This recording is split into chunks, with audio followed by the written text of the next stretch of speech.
Good morning. This is Spirit Journey. It is now 7:32 in the morning. It's Tuesday, June 11, 2019.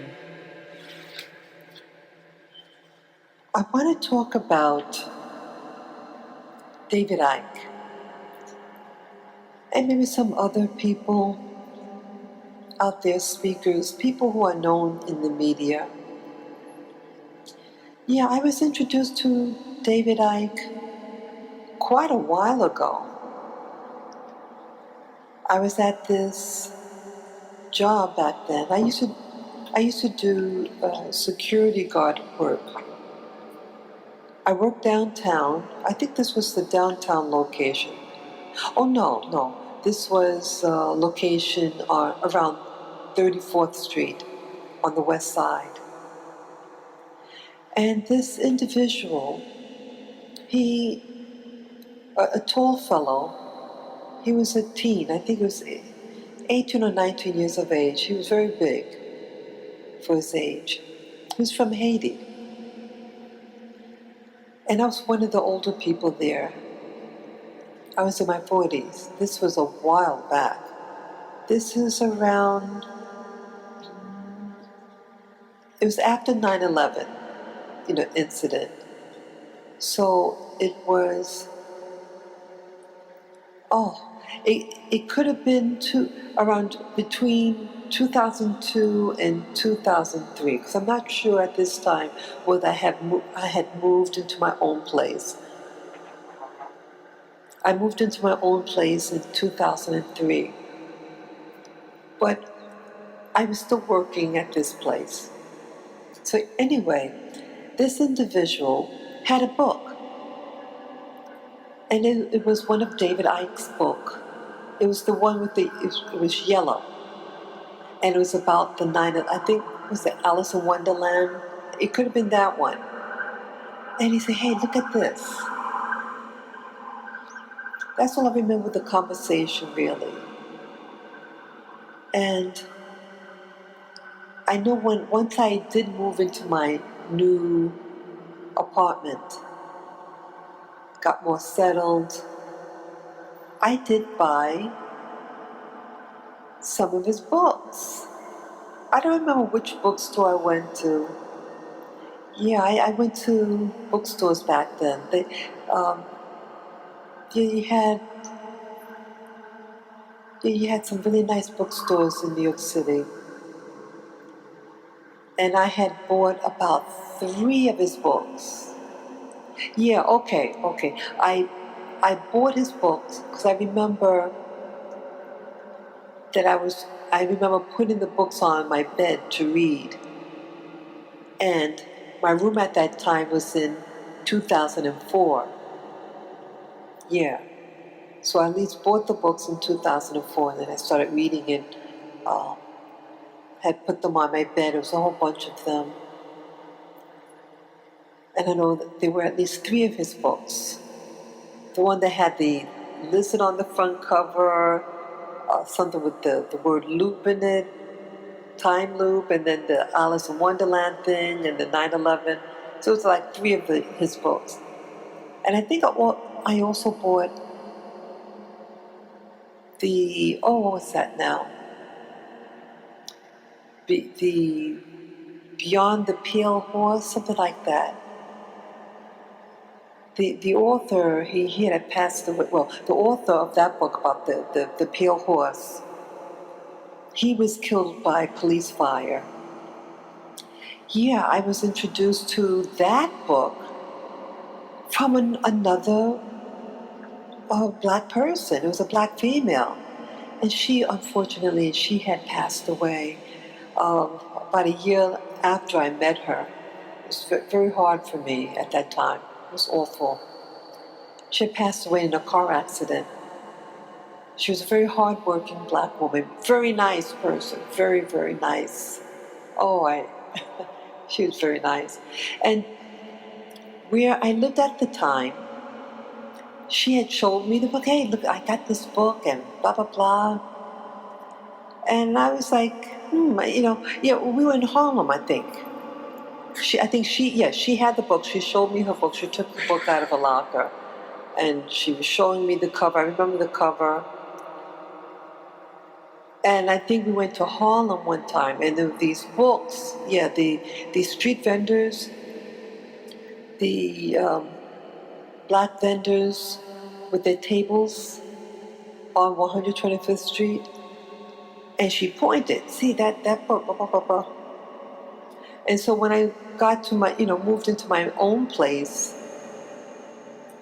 I had more free, more relaxed time, and I wanted to buy some books, and that was also one of them that I bought. So actually, I didn't really know about the term conspiracy theories. I didn't know about that genre. But actually, I was being introduced to it without being told the term conspiracy theories. So I was reading something with David Icke. They talked about Princess Diana a little bit, yeah. But that was my introduction. And then I started to get overloaded with information. Because, see, back then, 2004, I was still a Christian, okay? I was trying to find a church to attend. There was a church next door, actually. I went there for no more than a year, I think, a couple of months. And then I wanted to find other churches. I was introduced to this other denomination, Presbyterian. I was curious about Presbyterian churches. Back then, the Bushes were in power, and they had Condoleezza Rice. And now you never hear of her. You don't hear anything about her, what she's doing. But back then, the Bushes got into power, and she was in the Bush administration. I almost said another name, but the Bush administration. And I was curious about her, and I like, they in the media they didn't have a lot of intellectual black women, and I was interested in who she was, and I learned that she was her father was a Presbyterian minister, and so I went to investigate what this denomination church was like. So I visited a whole slew of them. The first one was this really big Presbyterian church on Fifth Avenue, very high end. The Presbyterian churches tend to have more money, more catering to people who are, they come from some type of money / education.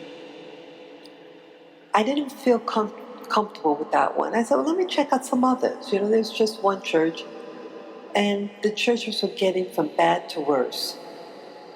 It was an eye opener to me, because here I thought, oh well, I like how Condoleezza Rice is. I was just impressed with her. So how she carried herself. Again, I wasn't into politics back then.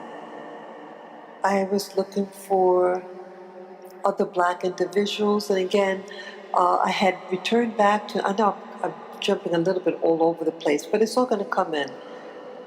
See, I had come back. I used to live in Hawaii for almost 3 years, and I returned back to New York, the state where I'm from. I'm from New York City, born and raised. And I came back to New York in 2001, roughly 6 weeks just before the World Trade Center got bombed. It was just before that.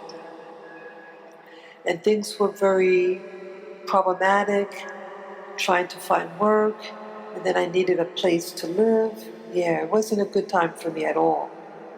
So I was looking for, well, and also I came back to New York because there was a racial component living in Hawaii. And when I was living there, towards my latter stay there, I said, I miss black people. I miss not seeing them. I want to go back home. I want to get in touch with my black heritage, black people.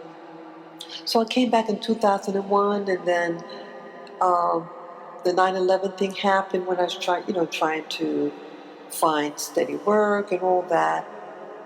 It was a madhouse. And it took a couple of years to really get that stability, economic stability. So from 2001 and finally getting my own space by 2003. But by 2004, things were getting a little bit more smoother, but it then again was getting problematic. And I also in 2003 went back to school for 8 straight years. Yes. So I was just trying to get my life in order. And so my being interested in who Condoleezza Rice was in 2003 and 4, I was just curious. I was now a little bit more relaxed in myself and thinking, uh, and I was still a Christian, and I thought, hey, maybe being part of this denomination, maybe this would help develop me uh, as a woman, as a black woman, as a person. And then in my discoveries, it really wasn't for me, that it really didn't serve me well. I wasn't interested in what I saw. I saw corruption, things that really looked kind of seedy. And again, I had visited maybe 4 Presbyterian churches, and each one got lower and lower spiritually. But either way, this video is not about the church per se, but I'm just giving background information of who I was and how it eventually ties into my getting to know about David Icke and everything. So yes, this person that I worked with had his books, and then when I eventually got my own place and had more free time and more money, I started going to the library. I'm sorry, the bookstore, and purchase my books. And so I was now getting introduced to the genre of conspiracy theories, as some people call it. But I call it the awakening stage. So I wasn't awake back then. And I was just curious. I was allowed to be curious at this time in 2003, 2004. And then at one point, I was getting overloaded with these different I shouldn't say philosophy, but people's experiences and conspiracies. And so I actually threw away those books. I can't believe I did that. I threw away 3 of David Icke's books, that book on Beyond the Pale Horse, something like that, and then this other thing, this Christian, it's a, oh, forget the book. It's this blue cover, and it's something of miracles. It's like a workbook. Yeah, I had that, because it talks um, a little bit about spirituality / Jesus, but it's really not about Jesus. Oh, it's called A Course in Miracles. Yes. And so I was getting challenged. And so I said, I can't take this. I'm a Christian, and you know, um, if something is causing you mental confusion, then maybe it's not of God. And so I threw them out. Yes, I did. All of them. But also, how fate would have it, I had a computer. 2005, I had, no, it was late 2004. I was in a nutrition class and we had a class project, and I had a so-called partner for this project. And it required it required me, I should say. I had the computer. I had what they call dial up. You use your phone line, and it gets in that way. You connect to the internet via your phone line. But for the project, I needed to also call the other person to coordinate what was being done on the project, because we had to work together closely. So I got what they call cable, and I had to buy a service, an online service. And so now I'm able to talk on the phone and go on the internet at the same time. And this grew because now I had to do research on the internet, download software, and so it exposed me more to the internet. And I didn't know really where to look on the internet, really. But I remember when I was in the room that I sleep in now, I initially had it set up as a reading room. This was going to be my study room, and my bedroom actually was the living room. I wanted something, because the living room was real spacious, and the bed seemed big to me, and I wanted it. I didn't know the bed could fit in the small room, and I didn't want to feel claustrophobic. So I had the bed in the living room, and then the little room that I'm in now was to be my study room, reading room. And so I remember I had the computer in the room, and I went on the internet. I was curious the uh, about Britain, because again, when I was still living in Hawaii, I had they had a bookstore, and surprisingly, in Hawaii, they had a black African American section. Yes, they did. Yeah, it was several bookshelves, and I went there. And they had one black person that worked in there, and he used to walk over to me. We talk small talk a little bit, and I think he pointed out certain books he thought I might like, and I bought this book on.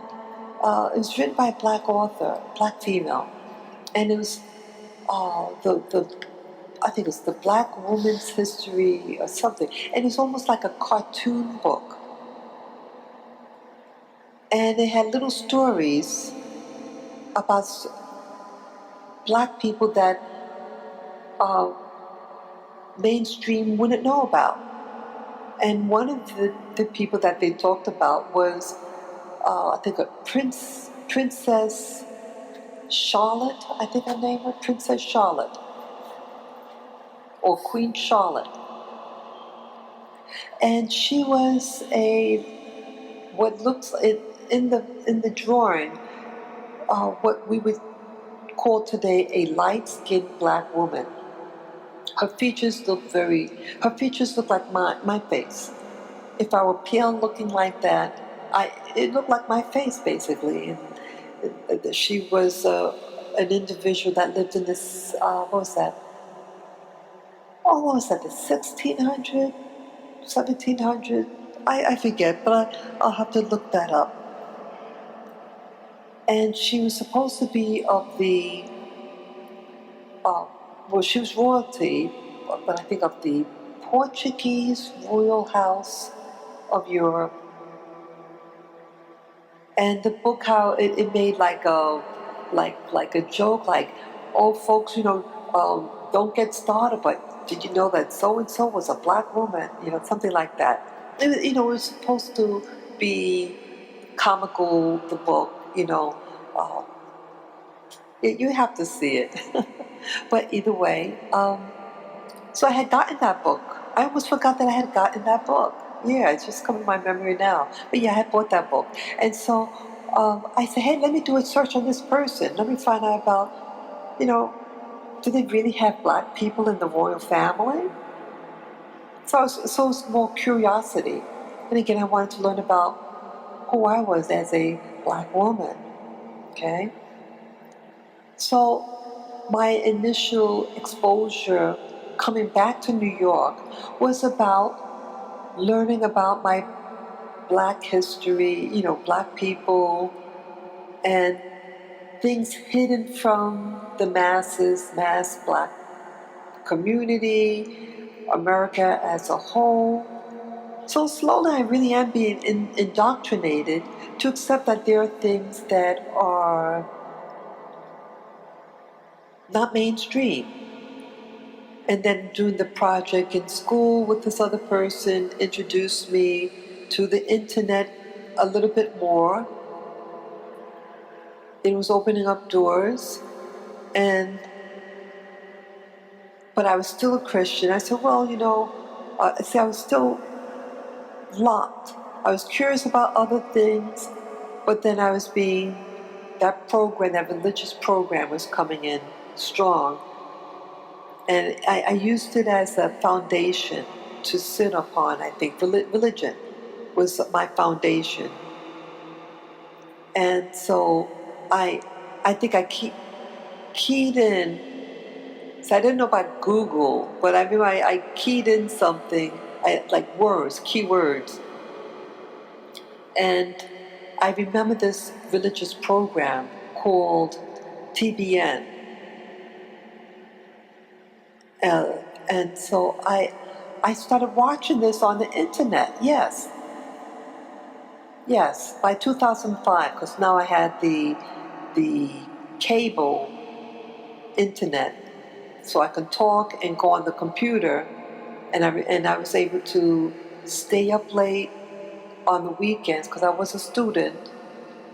Everything was about my studies, so the only free time I had was I would allow, because I was into the Sabbath.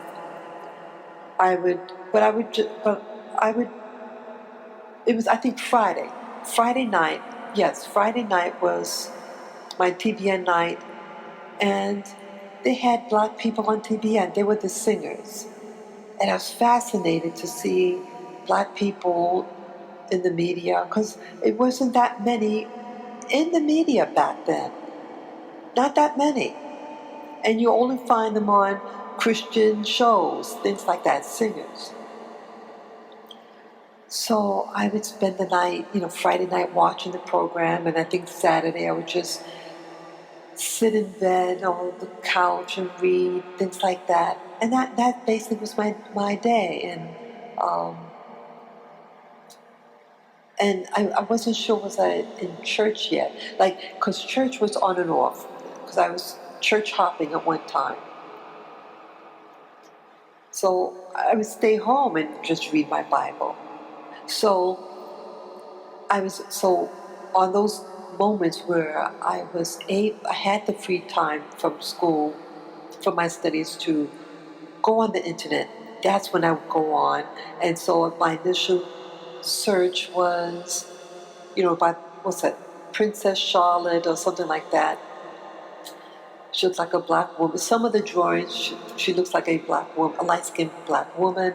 And then I started researching about the British royalties, their ancestry, because I said that they were a German family. So I was following the names and seeing how far back the different names go. Yeah, it was a whole lineage thing. And I was saying, well, if this lady Charlotte is part of their family, at what point did she come from Africa? That's what I was trying to research, because a whole lineage were all German names. everything German. I said, wow, where did she come from? Where, and I personally couldn't find her African roots, even though the book on Black women history, the cartoon-like book, it, it, it didn't say anything about any Portuguese people. So either way, this was the start of my search. And then now that I have the cable internet and watching the Christian TV show, I think one day I started to browse around and I found something on, he goes by the name Freeman Fly. Like you're a free person and he's like the fly on the wall. So according to his name, Freeman Fly. And I think it was him. Yeah, by 2005 I found it because someone had died. This lady, Anna Nicole Smith, and she had just passed away. And I might have gone on the internet and type in her name, something. Somehow I got his name. And he had a show, and he talked about what do you call it? Logos. He talked about logos. That was one video, and he talked about the mind control and that his belief that she, Anna Nicole Smith, and another performer were mind controlled individuals.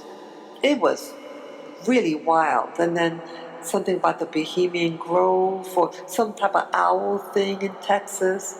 And so he was, I think, the another start on the journey. See, it's always never one person, but it's a series of things. And then I think his show introduced me to a person by the name of Tex Mars, who was into different things. And then it was, what's his name? I'm trying to remember his name. It'll come to me. But yeah, I'm sorry. But he's considered like the king of conspiracy theories. He's been around for, what's his name? Jordan Maxwell. That's right. Jordan Maxwell. I think, yes, I saw him. And then there was other people. There's one other guy from Ireland. He's of an Irish, Indian background. Tasaris, something like that.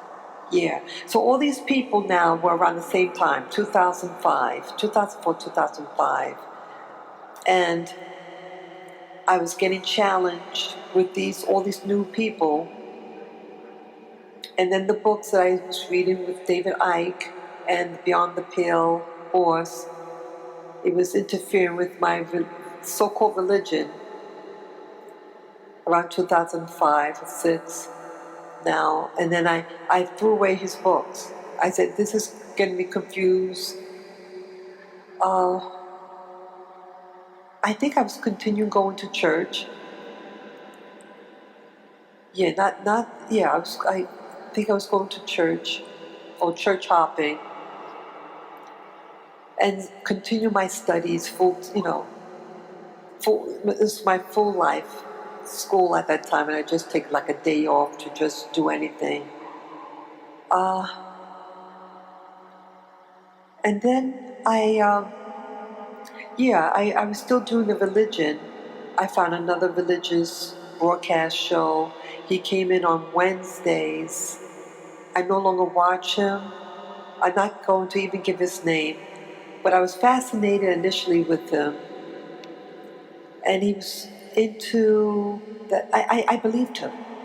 I believed everything about him. Yeah, and it was maybe one other religious show that I was watching. It was on Bible prophecy. Yeah, that's right, because I had a radio back then. Yes, I did have a radio. So early on, the first decade of the millennial, I played a radio at nighttime. I wasn't on the internet. It was radio. And that's how, yes, okay, it's coming to my memory now. Yes, I played Christian radio, and there was a guy on the radio, and he was on Bible prophecy. I think it's called the Bible Prophecy Show. And I think his show might have also discussed this other person. But either way, I think I went online and said, hey, because I think he said, oh, you can find us online or something. And so I think I keyed in the name. Yeah, because I didn't know how to really navigate the internet. So I think it was the radio, and it gave a program, and it was two programs, and both of them on current events and Bible prophecy. Yes, at this time, I was heavily, heavily into Bible prophecy because I thought this was the next phase of my life. Because now, it's about waiting for Jesus to come, waiting for Jesus to come. And the books on the conspiracies was interfering with that focus.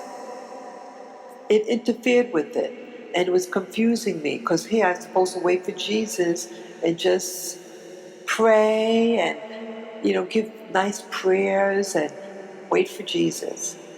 But I'm finding these programs now because I have a radio, and now back then in um, the the millennial and the first decade in the millennial, people were getting into the internet.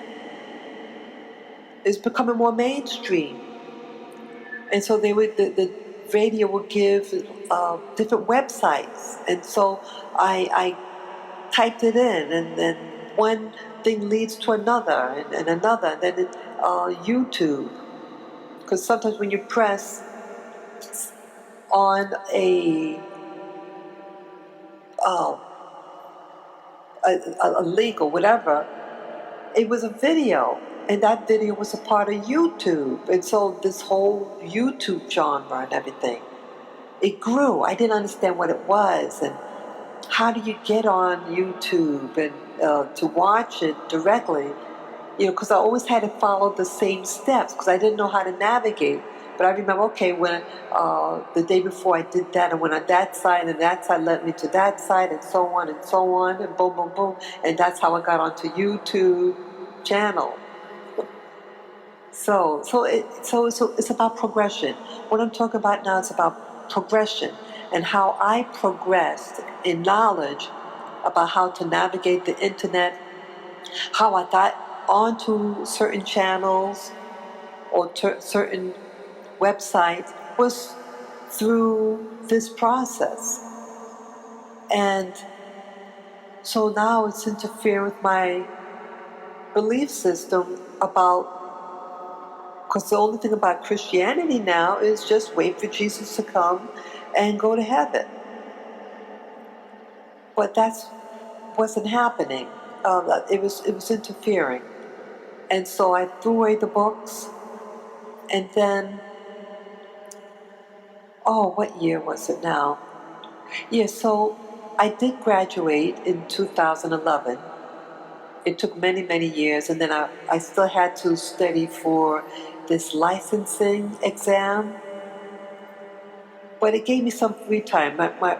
With my last test from the college, that weekend I went on an internet binge, and yes, I went on very controversial. I'm going to just say I was watching who. Oh, I'm sorry, my mind just went blank. Louis Farrakhan. I was curious. I had more free time now because I just finished the exam November 4th. It was on a Friday. And then I think that Friday night, especially Saturday and Sunday, I think I stayed at home. Yeah, I wasn't in church yet. Yeah, I wasn't in church at that time, 2011. But I stayed at home and I binge watched the internet. And I was curious about other black people. And Louis Farrakhan is one of the major black figures in the United States. And I was also looking up about uh, hip hop music, the history of hip hop. And boy, this started an anxiety attack on me. Yes, it wasn't so much the Louis Farrakhan. I didn't get the panic attack with him, but it was the what do you call the hip hop music and the music industry. I had gotten an anxiety, not knowing what it was, an anxiety attack, and it has led into a panic. And I thought I was having a heart attack, so I went to the hospital. Yes, and this was the beginning of beginnings for me. My getting panic attacks. Here, everything's supposed to be excellent for me because I just completed my studies in college. It took 8 years for me to finish.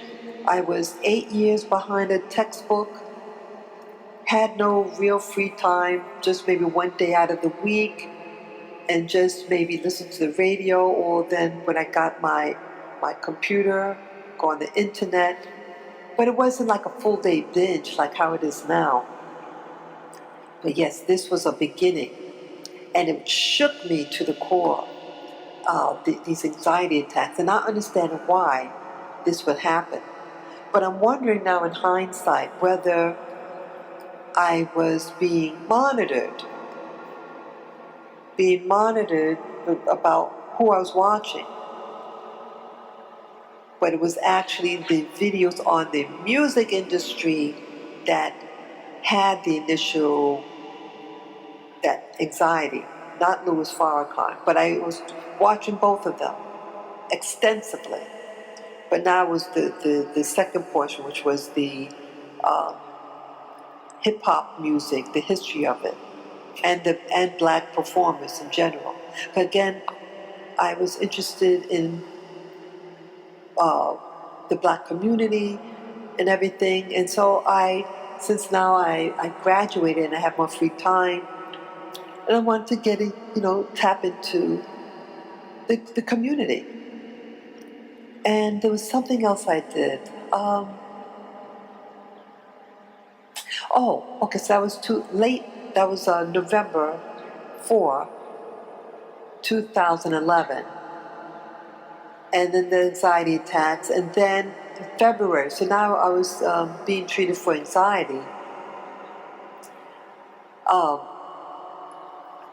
and then in 2012, February 2012, the Trayvon Martin thing happened. Trayvon Martin was a 17-year-old black child who got killed by George Zimmerman.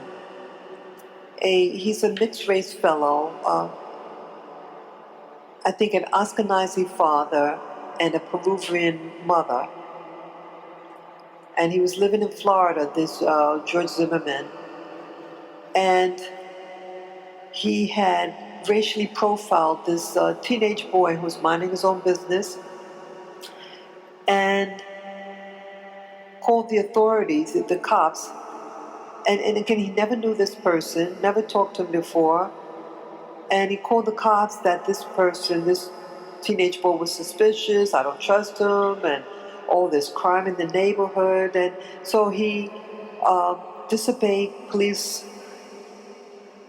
orders to stay in his car, and that the police would come and for him to just stay in the car, not interfere. But he does it anyway. He disobeys and he takes his gun, loaded gun, and he approaches him and grabs him. There's a scuffle, and then George Zimmerman shoots and kills him. And it hit the news, and it shook me up. This was again another catalyst in my life that would lead me to where I am today and with David Icke. So this is 2012, February, and I'm no longer in school, but I am studying for this licensing exam. No, I was looking for work. And I went on an interview, I think in February. And it was a long process. It took about 3 months. Yes, 3 months for them to contact me to do volunteer work. Yeah, because I was getting the anxiety and panic attacks, and I didn't want to stay in the house, in my apartment. I didn't want to feel. I felt started to feel a little claustrophobic, and I needed to get out. And I thought, hey, I need to look for work, and I can't seem to find work. But hey, maybe this might be a good approach, because I was out of the work scene for quite a while. And so I said, hey, let me do some volunteer work for a black hospital. So that's what I did, and it took 3 months process. And so I started working for them in May of that year. Late May, I started. Might have been the third week of May 2012. And again, the social climate was very extreme regarding this young teenager being murdered. Yes, I call it murder, but they would just say he was killed, but I call it murder. So the climate was really intense. And then, what year was that now? I think it was 2005 or 2006. It all blended into each other. It was that flood that happened in Louisiana. Yeah, New Orleans is a very bad flooding. So again, another trauma against a people, the people were predominantly black. So again, this was an extra awareness now. So you have a teenage boy that was murdered by an outsider, and then you have this black community in Louisiana who many of them died in a flood and were just left to die there at a stadium. And so I think, on, I was listening to the radio program to get more news about what was going on with Trayvon Martin and everything. And then I think they gave terms, they gave names, and then I would go on the internet and type in those names. So, what was the click now? Yeah, so I I'm trying to really tie this all in. Everything kind of blurs into everything else. Um, so I think at this time, let's see, I go back to church. Yeah. I found a church relatively near where I live. So now I'm getting the anxiety attacks. I'm doing volunteer work. But I said, I need more spirituality. I haven't been to church for a while. I said, let me go back to the church. But I stayed there for 2 years. Yes, from 2012. Because I thought Jesus was going to come soon. I just finished college. I'm doing volunteer. So I just, I want Jesus to find me when I'm in church. I think I said that. And that was my reason. Not that I'm in a physical church, but, I'm waiting for him to come and rescue me. Because I have these anxiety attacks, and I'm seeing all these things in the media about other black people being affected very negatively. I was feeling vulnerable. And then the lie. It was also, I think, in 2012. I used to watch this pastor. He had a program on the internet, and he talked about current events, and he talked about alternative news. But the occult, yes, heavily into the occult. And actually, it was his program that motivated me to get my camera, because I thought he used a regular camera that had, digital camera. And so I said, I want to get a program like his. And I want to talk in front of people and get it. Yeah. So I bought the camera. Or I was about to buy the camera. But also 2012, I caught this minister in a big fat lie. Now I supported his ministry heavily. Yes, because I didn't. I initially, yeah, I saw about him first before I started. Oh, how'd it go? Yeah, before I started really fellowshipping again. Yeah, it was the radio, it was the internet program, and I was supporting it. And then I caught him in a lie. He lied about someone being a part of a particular thing to try to cause a race riot. And I listened to him, and I knew he wasn't telling the truth. And I'm from the area where he claims this person was doing these things. So I know about who this person is. So I went on the internet to search for any comment of his, and there was none. He mentioned 2 black ministers. So anytime there's a problem, people like to verbally attack these 2 ministers. Now, I don't care for these 2 black ministers either, but if they didn't do anything, don't blame them for something they didn't say or do. And so I contacted this minister by email, and I told him, hey, you lied about so-and-so. I went on the internet and I did a search, and they said they did not say what you said they said. You owe those guys an apology. You have to give them a public apology. And the person said, well, if it was me, they wouldn't give me an apology. Something like that, he said. Yeah. And when he said that, I said, I'm not going to support this white minister. Yeah, he was a white minister. And no, this is not an anti-white minister bashing either, or white people bashing. No.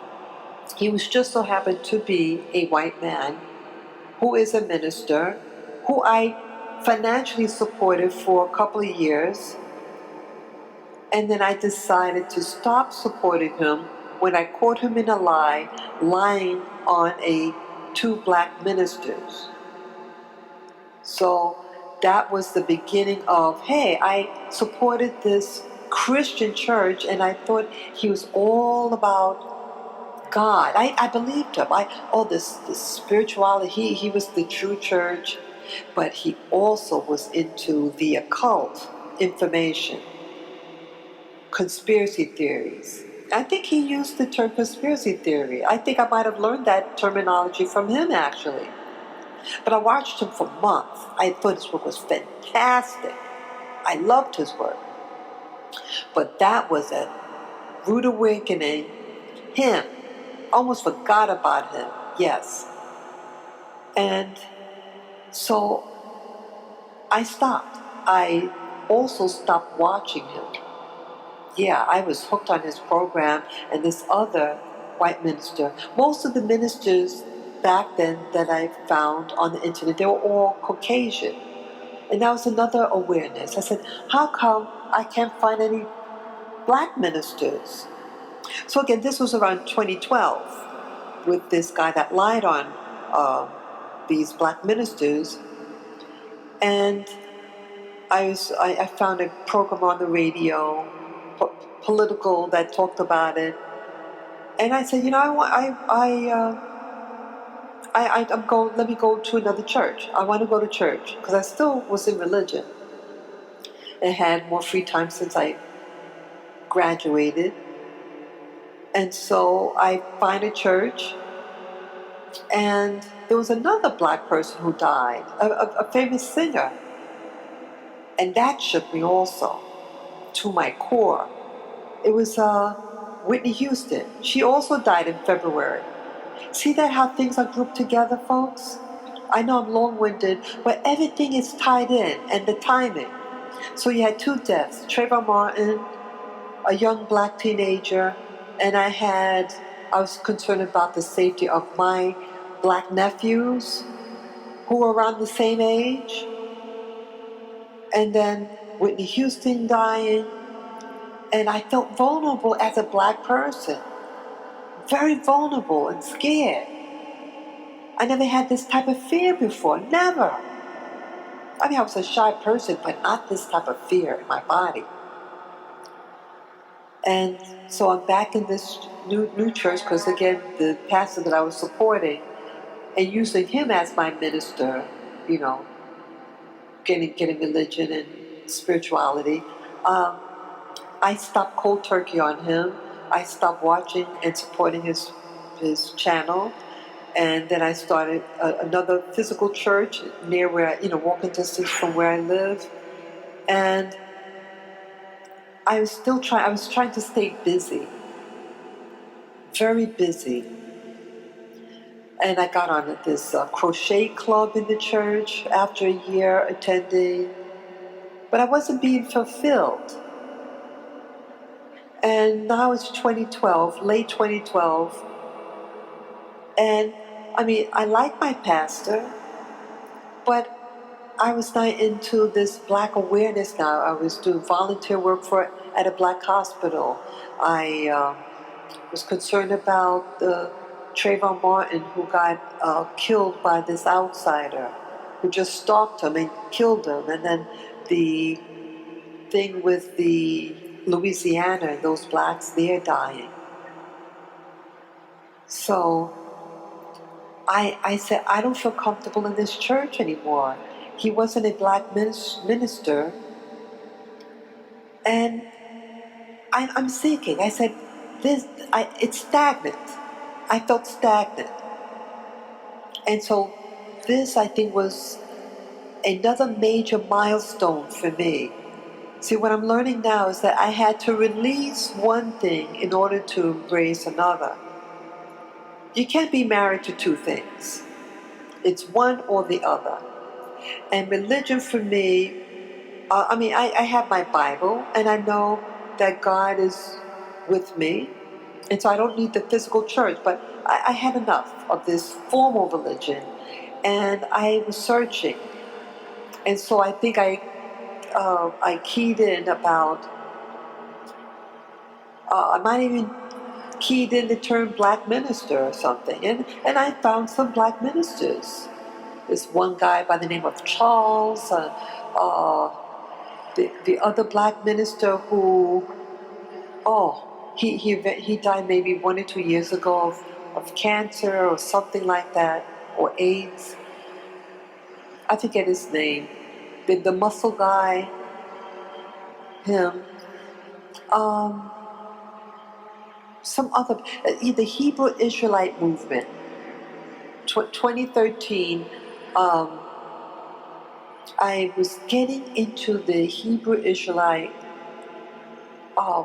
genre on the internet. And that's where so that this guy named Charles, I don't remember his full name, but he's like a real man's man, and he's just so happened to be in this Hebrew Israelite type of thing, and he had a church, and he liked his weapons, and I like seeing men that act like men. I like men that act like men. I'm not about violence, but I like men that act and dress like men. And so I found him, and then that led me to another YouTuber, major YouTuber in my eyes, for me, major meaning influence over me. And she was a former Hebrew Israelite, former Jehovah's Witness. And the first video that I saw of her was about the Bible. She was wearing like a blue hoodie. And she said something like, it just took my interest about the Bible. She said, if you look up, if all the scriptures were compiled together. It would be from my elbow to my fingertips. They're not all here. And it just really, her video just pulled me in. It was just something cozy and alluring about this information. I guess how the video looked. And I didn't know who she was. And again, I didn't really understand YouTube, but she was a YouTuber. And then I started learning how to watch her videos. Because again, I didn't really know how to navigate within YouTube and within one's channel. But I slowly learned, so I was watching the black guy, the Hebrew Israelite, then this former Jehovah Witness. Her name is Vera 747. It was her. She was, I give her credit for this. She was a major catalyst at that time to bring me to where I am today. Even though now she's on a different path, but it's all the same. It's a journey. This is all a journey. And I started watching her extensively. But she said something that was key to me. This was, again, I think late 2013, early 2014. And yeah, I think late 2013, when she said, if you want to, something to the effect that if you want to open up your third eye, ask questions. And that was it. Yep, it's all pulling in. That if you want to open your third eye, ask questions. So I took it to heart, and I thought I'm going to really be asking questions because in my subconscious, I knew I was asking something, but I didn't know how to verbalize it. I knew there was a problem. I knew there was something out there, and I wanted to tap into it. So with her saying that, it it solidified in my head. Ask questions verbally, concretely. And so I went to the museum. Have to let that, the sirens were just going off. Yeah, so I said, I'm going to go to the Museum of Natural History here in New York City, and I want to see the human exhibit, early humankind or mankind. And I took pictures. And I also started watching this TV show. I found this program on human genetics, the evolution of people, about where people come from. And this also was my new search when I started doing videos also. Yeah, because I didn't always make videos. I watched them, but I wasn't making videos. Yeah. And so I think I was slowly learning how, that my computer had, yeah, that's right, 2014 it was. When the trial for Trayvon Martin concluded, the killer was found not guilty. And I was grieved, and so I needed to speak. So here was early 2014. I had gone to the museum and saw the exhibit, and then came home and found this video on the where people come from, and so all kind of tied in, and I started documenting. I got a notebook to write down my thoughts, and that's when I began the video. My first video, I think, was in 2014 about Trayvon Martin. Yeah, and I did about a 40-minute video about him, how I felt. I was very distressed, and that was the beginning of no return, about my feeling vulnerable as a black person, as a woman, as a person who now gets anxiety and panic attacks. There was something stirring in me. There's something going on. So the catalyst was set in me. And I said, I'm not going to return back to that old life, old religion, the seeing the human exhibit. And they said that the skeletons were 100,000 years old, which was in conflict to the Bible.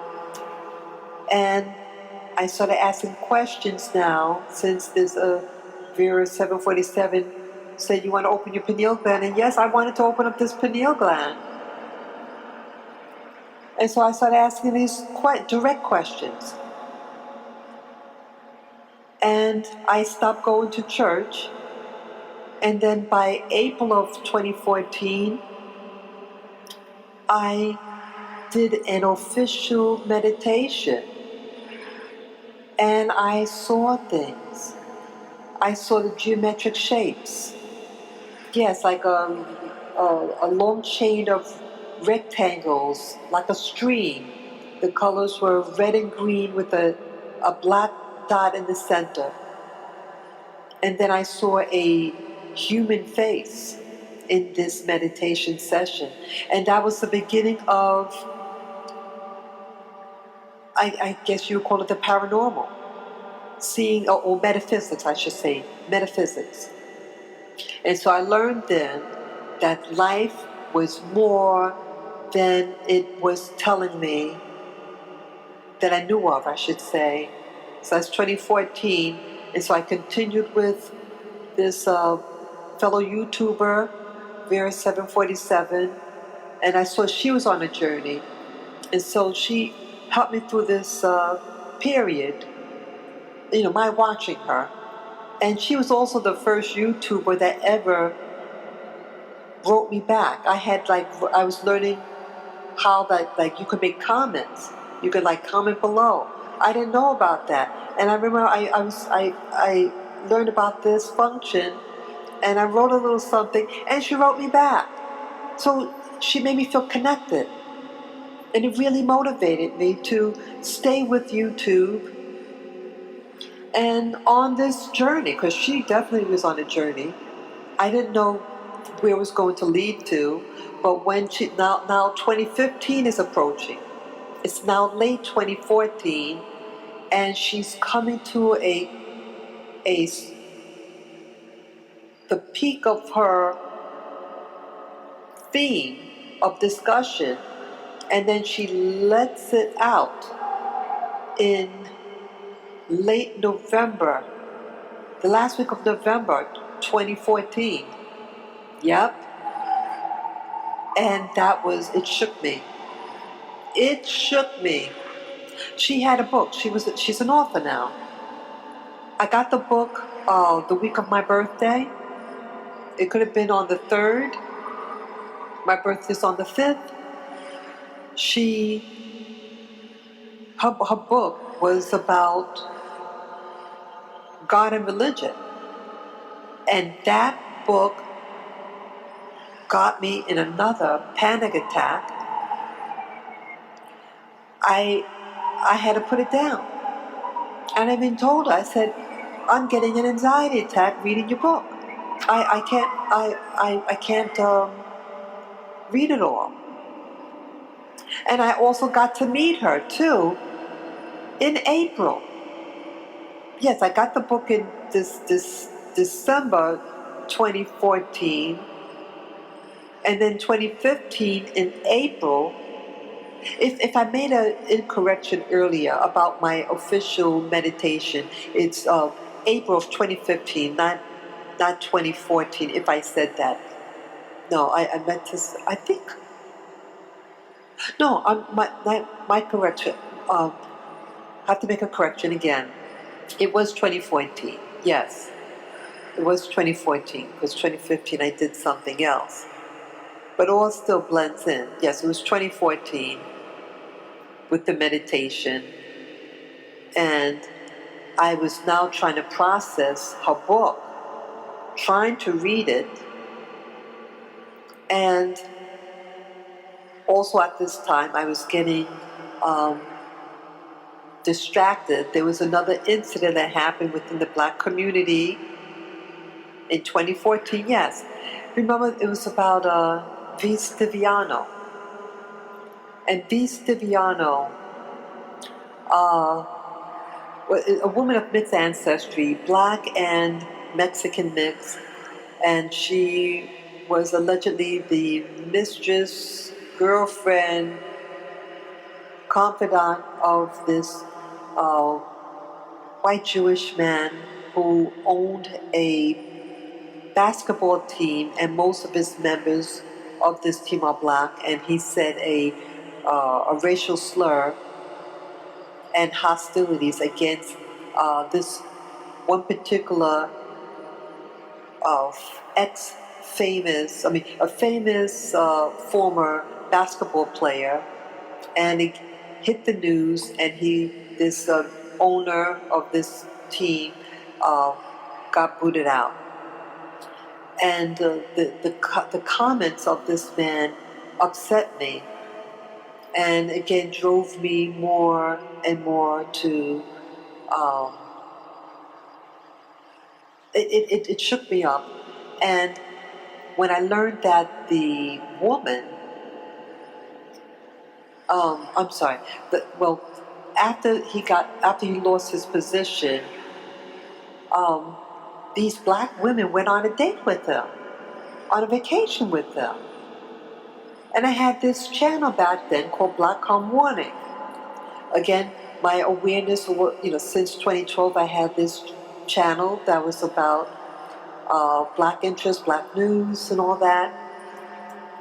And when this incident with this former basketball owner said what he said, and then, it's supposed to be a big uproar in the black community, and then in the end, these black women went out with him on a date on vacation.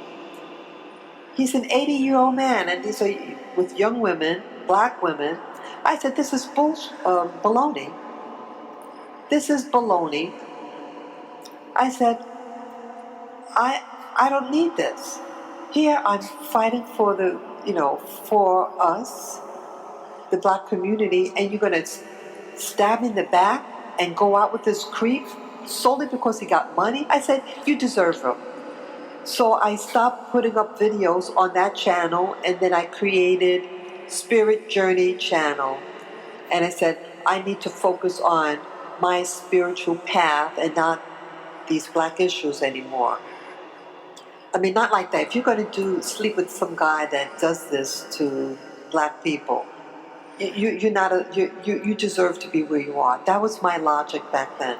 That was my anger. And so it pushed me into spirituality, spiritual realm. Spirituality doesn't mean goodness. Spirituality, but again, I want to be of goodness. But spirituality that I'm talking about is really the metaphysical world. Getting out of what is the physical and getting to what's going on beneath the physical world. What's really going on? What's really at play? So Spirit Journey was born. That channel was born. And so now I'm introduced to in late 2014 this new awakening, because this author presented a new paradigm about the history of the Bible and who Jesus really is, and it extremely affected my paradigm system. So by now, early 2015, that's 21.5, I was in a mental mess. I was in a state of confusion.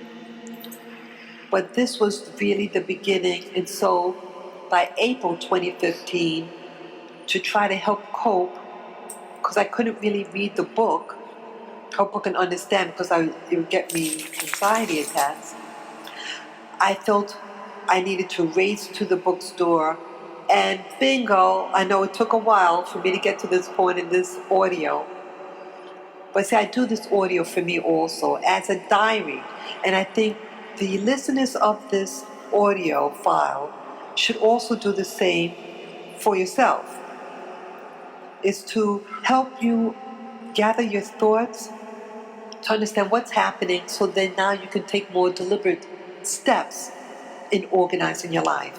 And that's also why I'm doing this. So 2015, I raced to the bookstore.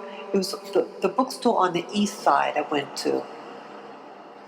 And I didn't know what book to get. I knew I needed something because I'm in a mental state of confusion. I was really out of it. And I go to the bookstore person. I said, I'm looking, do you have I said the word metaphysics. Do you have a metaphysics section? They said, well, we don't have metaphysics, but we have such and such. I forget what he called it. So yeah.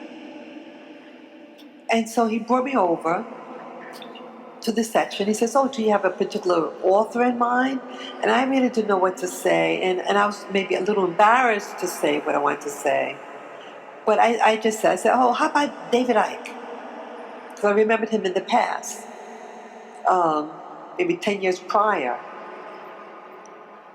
So he points to the section. I said, okay, I'll just we'll just browse around. But there was a gentleman right next to, standing nearby, another black fellow. Yeah, he could have been in his 60s, mid to late 60s. And he approaches me. He's wearing a very, very kind of earthy dress. Yeah, and he said to me, he approached me and he said, I couldn't help but overhear, but when you said the word David Icke, I knew I could approach you. And, um, and then he mentions about, he says, I forget the details, but it was very brief. Excuse me. And he said, I have an implant. And he showed me behind his ear. He says, yeah, I have an implant. And he said he was a school teacher, I think he said. And then he gave me his business card, or I should say his calling card. And while I was at the bookstore, then he leaves. And then I just browse around and I grabbed everything. David Icke, this and that. But I bought a whole slew of books.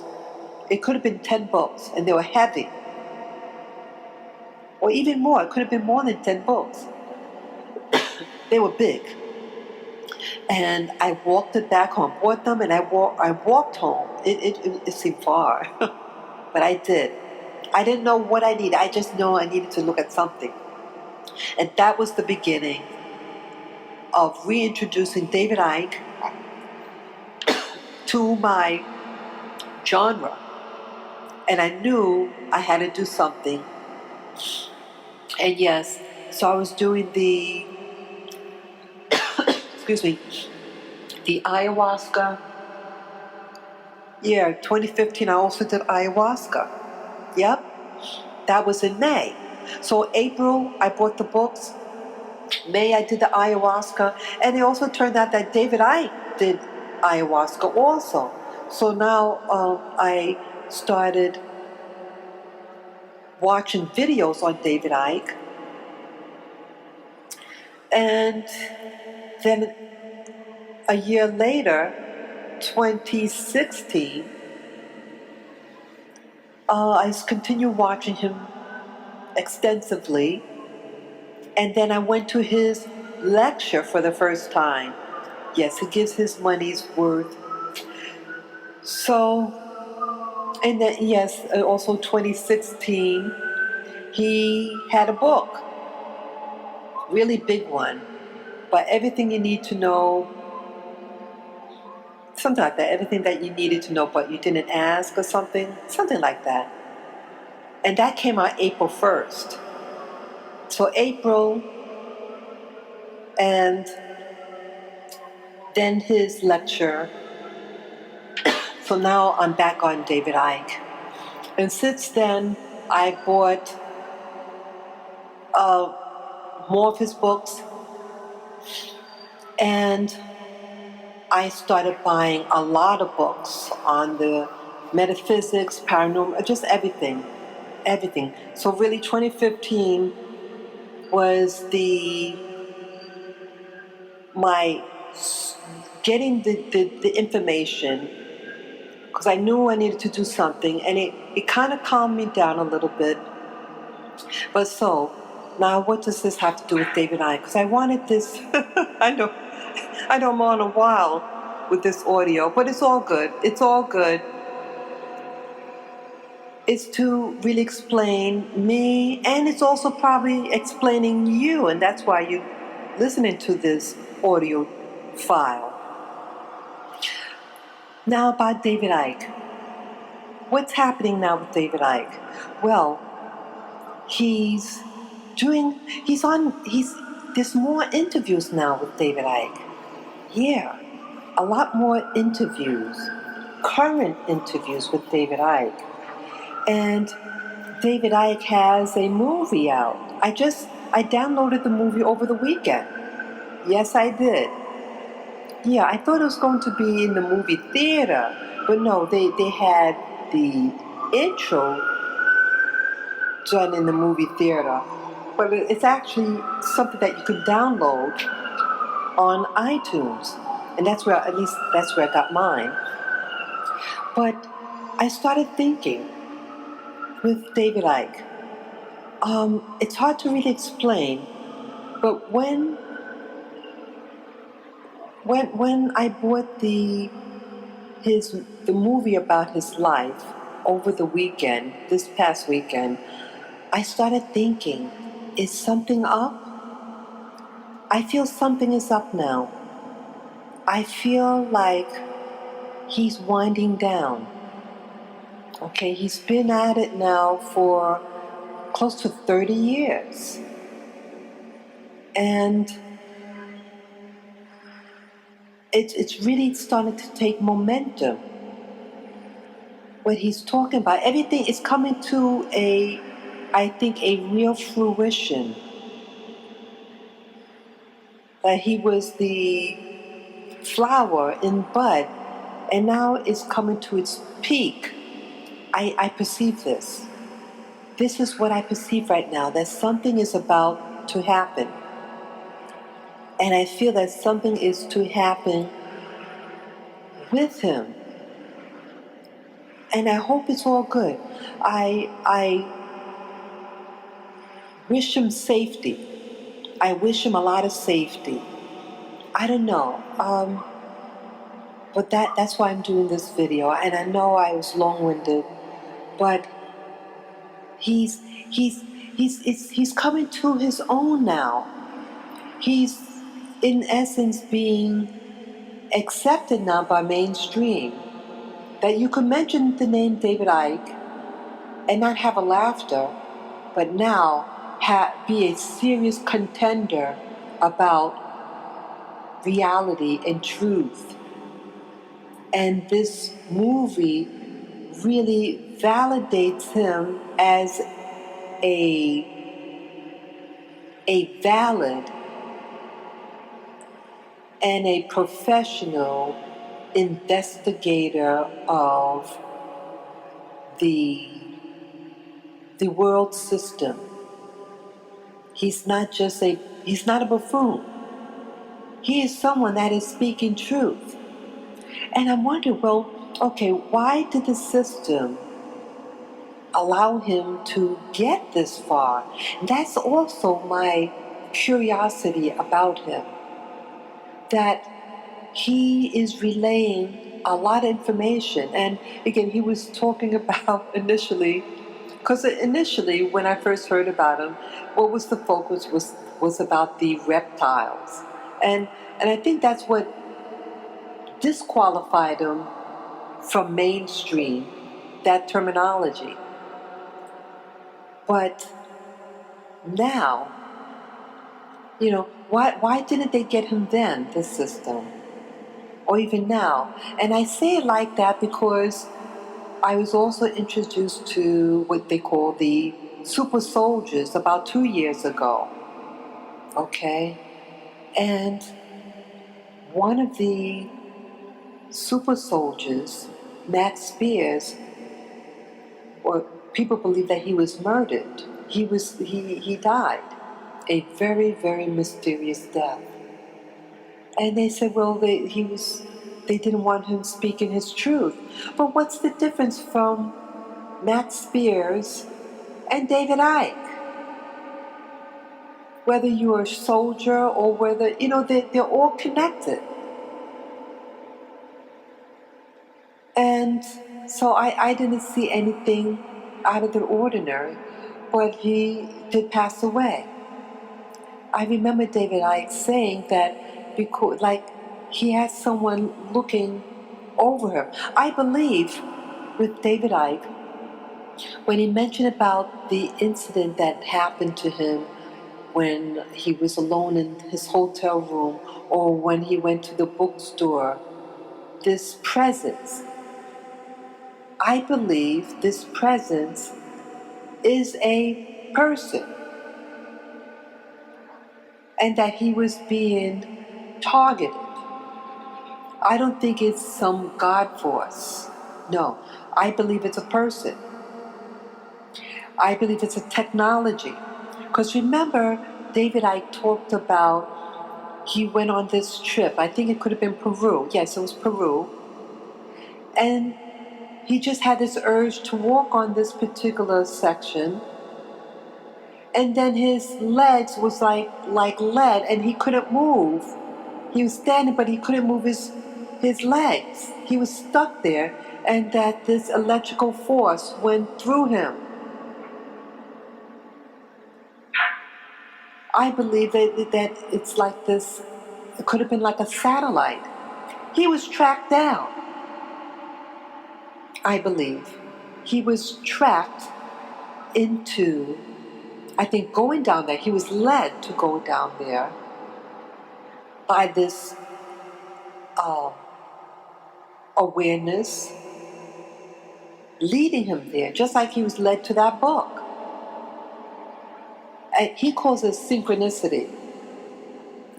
But what I call it now, in hindsight, I think satellite.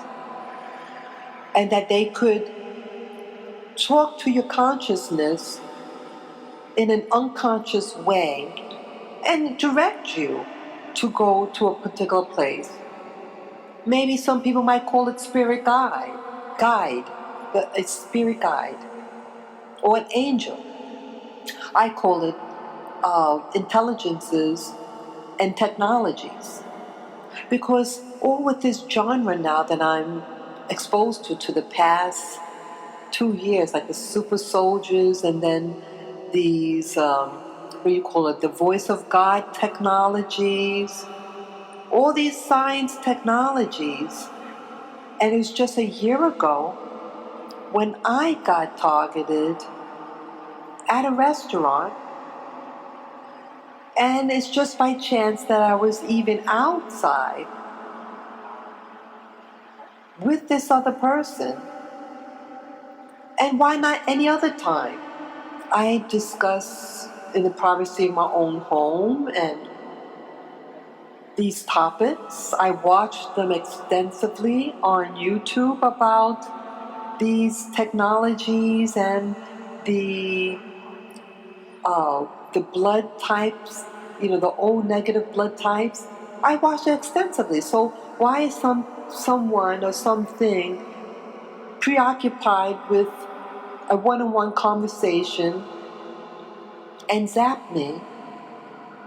And then I heard something. I think the same technology is directing David Icke. But he's in a compliance. But let's say you have different factions of people with the same technology. And right now they have precedence over David Icke. But then with me, there was an opposition of me in this learning thing, exploration of me, who was against me and zapped me. But it's the same science, the same technologies. But it happened to me. And it hurt me physically. And with David Icke, it charged him up. And as it said that it was information being loaded into him, he said some of the information would come to him as a download, and some of it would come in through individuals giving him information. But the key thing is that they want him they want to give him information because they want him to speak this truth. But not everybody that is speaking truth, that other forces may not want them to speak it. But he obviously has a very powerful individual being his cover, so to speak. So they can't mess with them. So why protecting him, and why aren't other people being protected? See, this is a question about reality, and that there might be different factions out there. And maybe if you're not, they don't want you privy, but maybe they want you, and I'm referring to myself, to follow on a different course. I'm not David Icke. I'm me. But it happened to me a year ago. And so now it's 2019, and David Icke is getting to his pinnacle of acceptance to mainstream. Now he's on iTunes. And you could download the movie. And his lectures are packed audiences. So I believe all this is happening for a reason, that it's building up this awareness, this truth movement. And what does truth mean to you, the listener? How is your life being affected? Do you have synchronicities happening with you? What's leading you to the next step? And this is where I am today. So right now I'm at a standstill. And I believe that something is gotta move. And something is moving. But unfortunately it's not very positive. Positive in the sense that I'm given the worthiness of harassment. Well, when it rains, it pours. And yes, it rained and poured on David Icke in Peru, the download. What happened to me a year ago at the restaurant, and then now, 2019, in January, I did my first, I was scared to do it, but I did it. My first FOIA request, Freedom of Information. And I did several, I'm not going to say specifically, one of them I can say specifically, your school records. I wanted to see my school records. And I did get a response. It took 2 months for them to respond, but I did it in January. I typed up the letter, but I was afraid to mail it off. So it could have been late January of this year, 2019. I mailed them out for the first time in fear. And it's also when I had to renew this paperwork for something. And then, boom, I get a notice. And I sensed that something was going to happen. I got a notice that I needed to apply, but I just went in person. So I bring the letter in person to the place that I just did a renewal on some paperwork. And then I thought everything was going to be corrected. And again, I went in person, I got a receipt. that of the notice, and that I did bring in the paperwork. And then I got another notice. Oh, you didn't bring it in. It's time for you.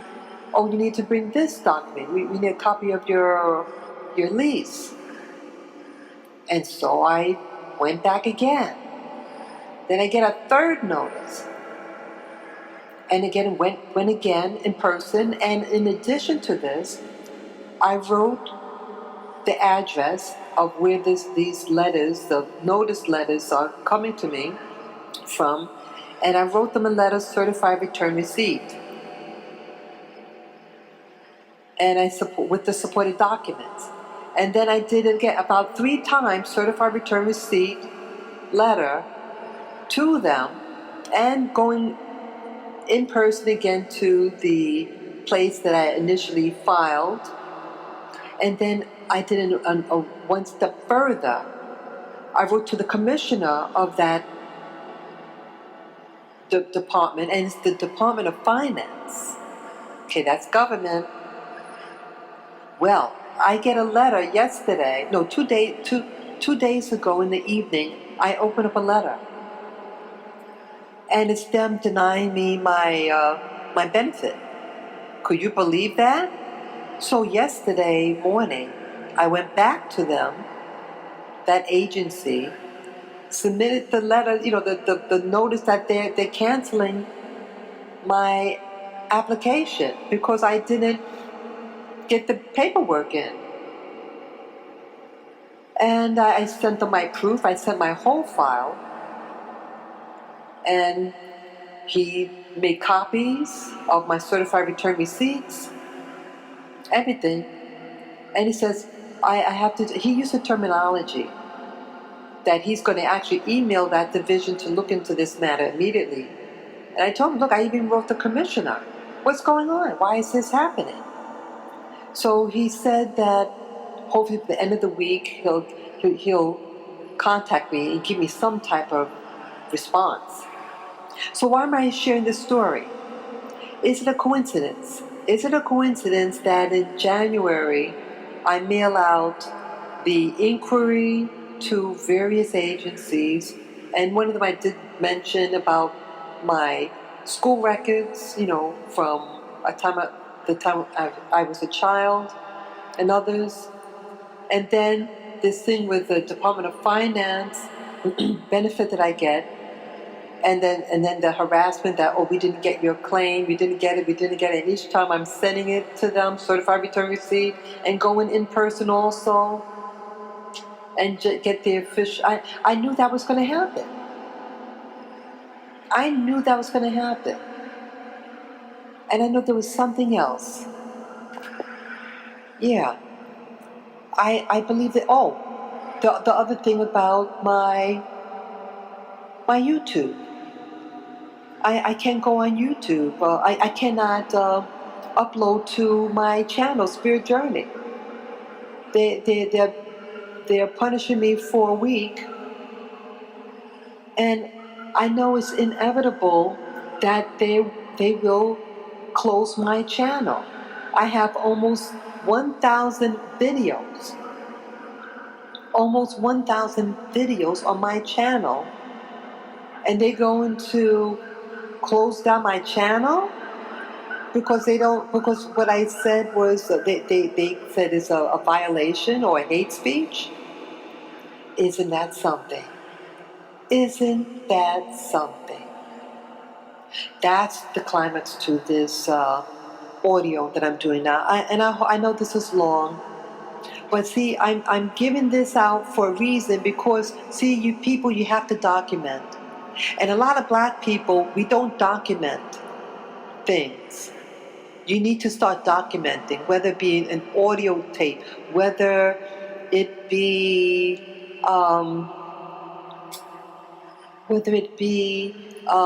in book form.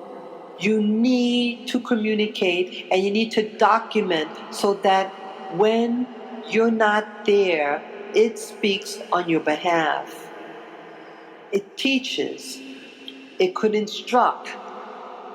It gives information. And that's what I'm doing here. So all these things are happening to me now.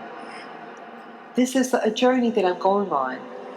And ever since I was a little girl, I always felt there's something not right. And here my latter, this current 12 months, 13 months, and all these things are coming to the surface to its peak also, just like David Icke, getting targeted last year. Then in January, I mail out the Freedom of Information Act, and then I'm getting canned on this, this benefit that I get from the Department of Finance, and then YouTube penalizing me, and also the monetization that many of the videos that I put up, the videos that get more watch on it are the ones that they are targeting and saying, oh, it's not advertisers to all, something like that. This is by design. What's communicating to me is, I want to shut you up. I want to shut you up. Why? Why me? What I'm saying is not violating anybody else's finances, anyone else's freedom. But when you do things to me, when I was targeted a year ago, and you know what else? I think in 2011, late 2011, with those anxiety and panic attacks, I think that was by design. I think something out there triggered. Yeah, because there were other things going on at that same time that made no sense. But see, now with all the technologies, I didn't know about those technologies in 2011, those gadgets that they have. I didn't know about that. But I learned about them in 2015, 16. All these things that could cause certain symptoms in your body, in your being. And I believe that's what was going on to me in 2011, and that whoever who it is didn't want me to go on a different path. I wanted to start my own business. And then these things started happening to me physically. I'm a healthy person. I eat very healthy food, supplements, everything. I was into my health and spiritual, so what they call spirituality, all that. So why is this happening?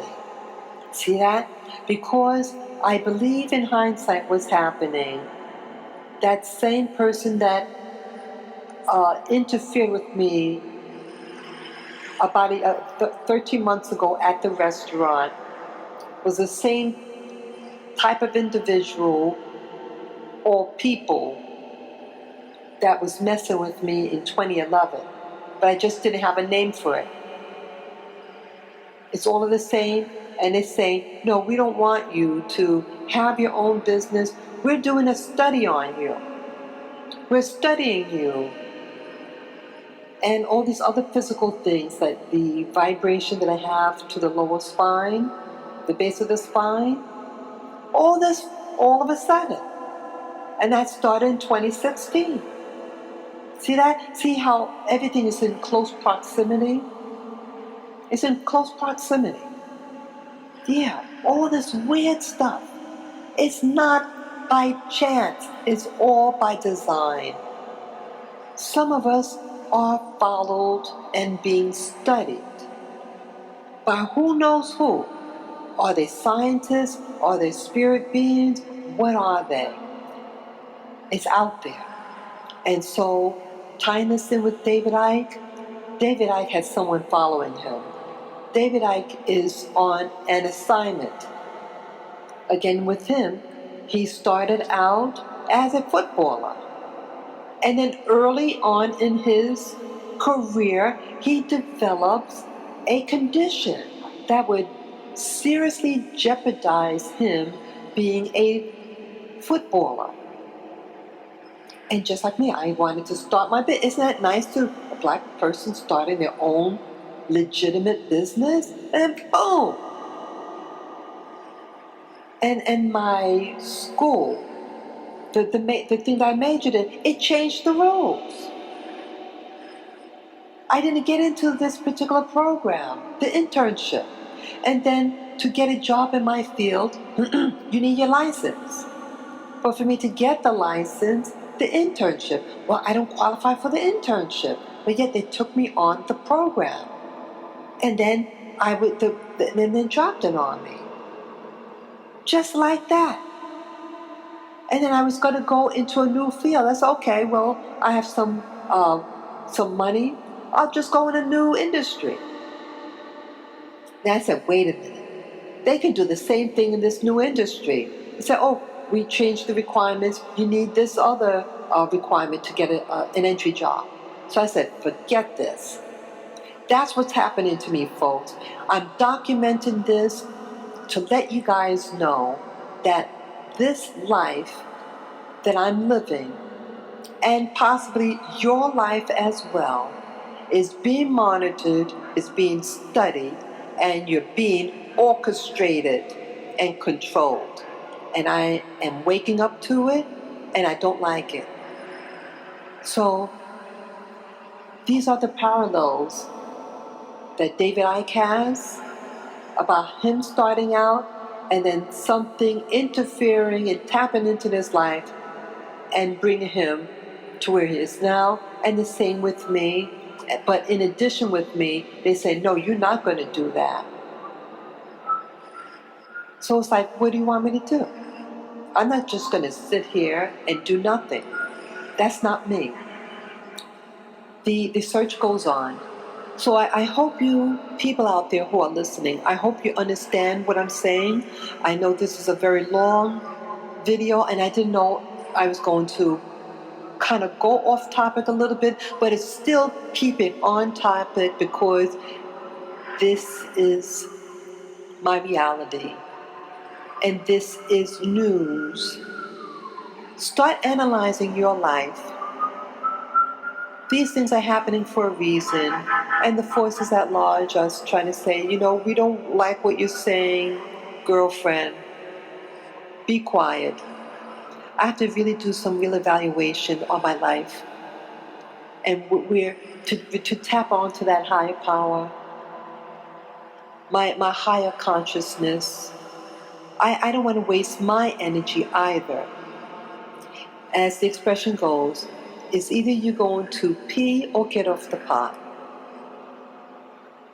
I want to be able to pee in leisure and get to the get to the process. So that's all that I want to share right now. I know I've said a lot, and all these things happen for a reason. This is my reality. This is my truth. May you explore your truth, your reality. You're not far from it, and I know I'm not far from it as well. I'm right at the cusp. Don't be afraid. That's what they want you to become, fearful, so that they could control you. I pray to myself and to you, the listener. May peace indwell in you continually, and may truth be more abound. Peace and love to both of us, and may our protectors protect us in love and harmony. I thank you guys for listening, sharing my story to you. Share your stories. Each one teach one. I